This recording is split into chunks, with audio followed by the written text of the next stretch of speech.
Hello and welcome to the Formula One. This is my fourth episode. Now I did do a poll asking people what they wanted to hear about, and out of the 1, 2, 3 and 4 options, I'm actually going to do a fifth option because while people were answering to the poll, they wanted to know more about one certain thing pretty much than the other 4 things I put up, and that was relating to Sebastian Vettel being a bit of a naughty boy at the weekend.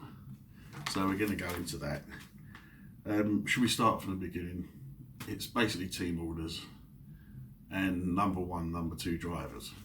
Now these have been going on since the beginning of since the beginning of racing.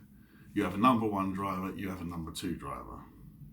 Number 1 driver gets preferable treatment because he's the best driver. Now in the 50s, Peter Collins gave up his 1956, he gave up the British Grand Prix, his home Grand Prix, to let Fangio win in his car because Fangio's steering went, and let him finish the last 15 laps in his car to win the championship. He didn't quibble about it, he didn't moan about it.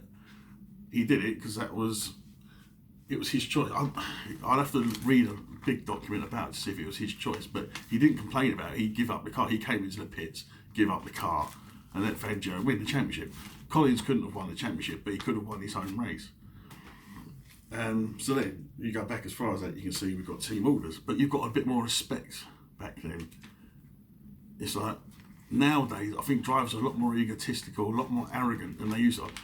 All racing drivers are arrogant, they probably always have been, but that respect has very much drifted out of it. And I think that's down to it being a lot less dangerous than it used to be. Because I think if you're racing with 25% of the people you line up on the grid with aren't there the next year, I think there's a lot less time for arguments and a lot more time for being generous and a stand-up person than just moaning at someone because you think you're faster than them, but you should be. Oh, I've been here longer. It was just done back in the day. There's no questions about it. We got to the 80s. Nigel Mansell always had to play second fiddle to PK. Then he went to Ferrari, had to play second fiddle to Prost. All right, PK had 3 world championships, Prost had 4. Mansell lost a couple, but he was a bloody good driver. Should he have really been a number 2 driver? He didn't like the situation, but he still got on with it. And he had a drive, and he's a legend of the sport. The 90s, now this is where it goes a bit funny, because they banned, when McLaren won the 98 Australian Grand Prix from a gentleman's agreement, who gets into the first corner, Coulthard or Hakkinen? Hakkinen got in the first corner first. Hakkinen therefore got given back the place later in the race when Coulthard was leading. That's a team order. A little bit of nagging about that, but nothing really. And then they said, all right, we're going to ban team orders. But before that, 1997, you had McLaren and Williams were in cahoots to who was going to win the race if Villeneuve won the championship. If Villeneuve was in a position to win the championship, then they would Williams would let Hakkinen win the race. Now you don't hear a lot about that. It did happen, but it was in the rules back then. So then there's this big upheaval. This is 2 teams colluding, Williams and McLaren colluding to who's going to fix the race at a certain point. So this has always gone on. Then Schumacher done it, Ferrari done it with Schumacher and Barrichello in 2003. Now that came under more scrutiny because he was already winning the championship. He was going to win the championship. They didn't really need to do it. But then again, why did McLaren and Williams have to do it? Unless they were colluding against Ferrari to win the championship. See what I mean? So yeah, let's get on to more recent times. You've got Felipe, Fernando is faster than you at the German Grand Prix, 2010 was it? Had to let him pass. See, they then start coding things. So it might not be in the rules, but they're coding it. So how'd you get around that? You had, what was the other one we had? Multi 21 at Malaysia 2013, when Sebastian Vettel had to stay behind Webber to bring the cars home. His chutes went up the inside with a couple of laps to go. Multi 21 obviously meant stay behind. Everyone knew that, but as it was in the rules, you can't have team orders.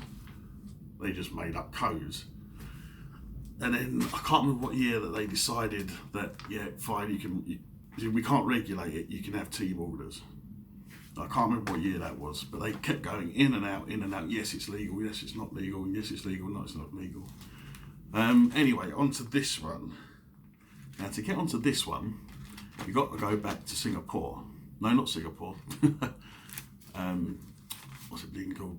Italian Grand Prix qualifying. Now, Sebastian gave Leclerc a tow for the first final run in qualifying, and Leclerc was supposed to give Sebastian the tow in the final run of qualifying. And we all know that it all went massively wrong at the end of qualifying at Monza, because everyone slowed down because the slipstream was worth like 3/4 of a second a lap or something like that, something ridiculous, 4 tenths, 7 tenths, something. So no one wanted to be in front, so they all just didn't get across the line apart from Carlos Sainz, and that was it. Sebastian couldn't get his lap in. Now, at the beginning of the lap, everyone's going so slow, they're just doing each other over. And that ultimately what failed qualifying. Now, Leclerc goes in front, Sebastian overtakes Leclerc at the beginning of the lap, realises he's gone too fast and asks Leclerc to go through. Leclerc says that he can't get through because of the 2 McLarens, I believe it was, that were in front of him. One McLaren and one Renault, I think it was in front of him. So is he playing a game, or is he going, look, I can't get through. If I go in front, I'm going to be towing everyone else. And then halfway through the lap, he does gun it past Sebastian on the back straight to give him, was it to give him the stream or was it to get across the line? We don't know. So then he's in front as they cross the line, but it's too late. Now, my quote, I've had a good think about this because I've watched it back. And I believe what I've written, is it Leclerc being naughty or was it a cock-up? I generally think it was a cock-up because everyone was doing the same thing. They could have bolted, but they didn't want to give everyone else, because then he's giving the Mercedes a tow anyway. So I'm going to put that one down to a cock-up, 51-50. 49% in favour of a cock-up and not Leclerc being a bit naughty. So then we get to Russia. Now, the agreement is, it doesn't take a genius to figure out, it's got a long run down to the first corner. The Mercedes is going to get a slipstream. It's got a good chance of passing at least, or staying in front of one of the Ferraris. Leclerc takes off, he stays on his line, gives Sebastian the slipstream, stays over to the left, not to give Hamilton the slipstream, and then obviously Vettel's going easy 10 kilometres an hour, fast enough, goes through to the lead. And then, but Leclerc stays to the left, doesn't defend, doesn't put his boost on, doesn't put anything on to take the out or cause an accident or try and get back in front of him. It's obviously an agreement. Now, the problem is when you're behind the lead car, especially at that track, you get a lot of dirty air. So he can't stay up. When Sebastian's on the radio saying he needs to get closer to me, he can't get closer to you. And Sebastian knows this.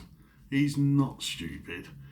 And when he's sitting in that meeting, I can just imagine him going, well, I'll tell you what, you give me the slipstream in the first corner, I'll let you through later. Knowing that he's not going to be able to keep up. I knew he wasn't going to be able to keep up. He's just going to kill his tyres, he's going to overheat the car. But this is naivety on Leclerc's side. He was very naive to go for that deal, unless it was put on by Binotto, the boss. Which I could imagine it was, because he wants to get 2 cars to the end, and he wants a 1-2 finish. So Leclerc was incredibly naive to let that go. And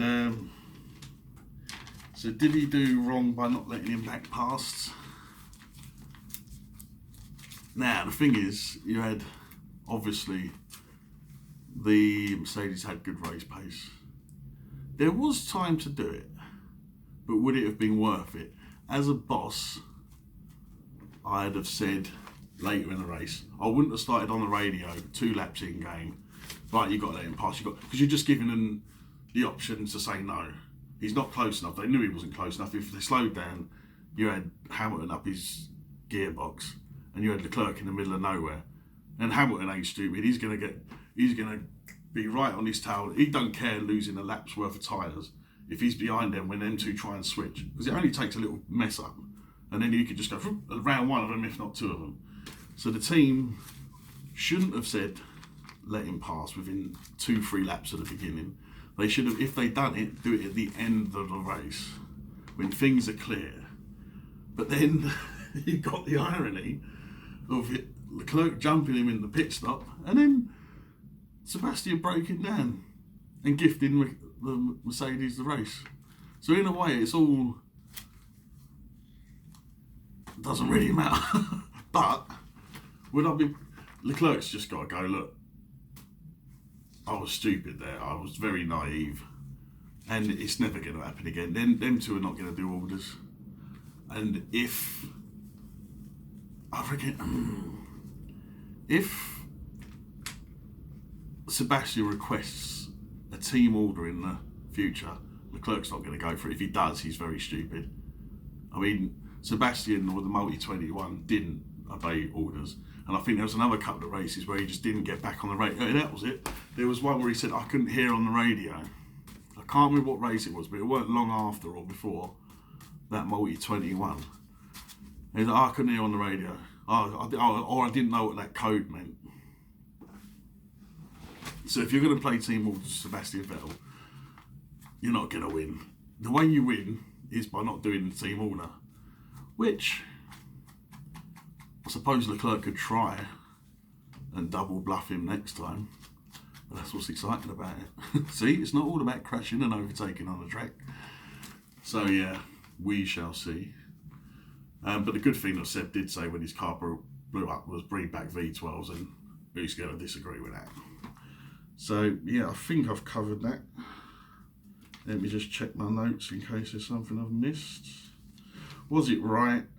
There's no rules to say they couldn't have done it. Lots of respect. Lesson for Leclerc. Yeah, so that's it really. Now, the poll I did, it's between my thoughts on Lewis Hamilton, which 2 people said they didn't want to hear because they thought I was just going to dig him out. I'm not just going to dig him out. Or it was on top 5 drivers. And I've still not made my mind up. There's a lot to go into the Hamilton one. There's a lot to go into the drivers one. I'll do the 2021 specifications of Formula 1 when they finally get finalised. 31st of October, I think they're aiming for. So yeah, we'll look at that then. Hope you've enjoyed the video. Do click like, do click subscribe, because it all helps. Right, cheerio.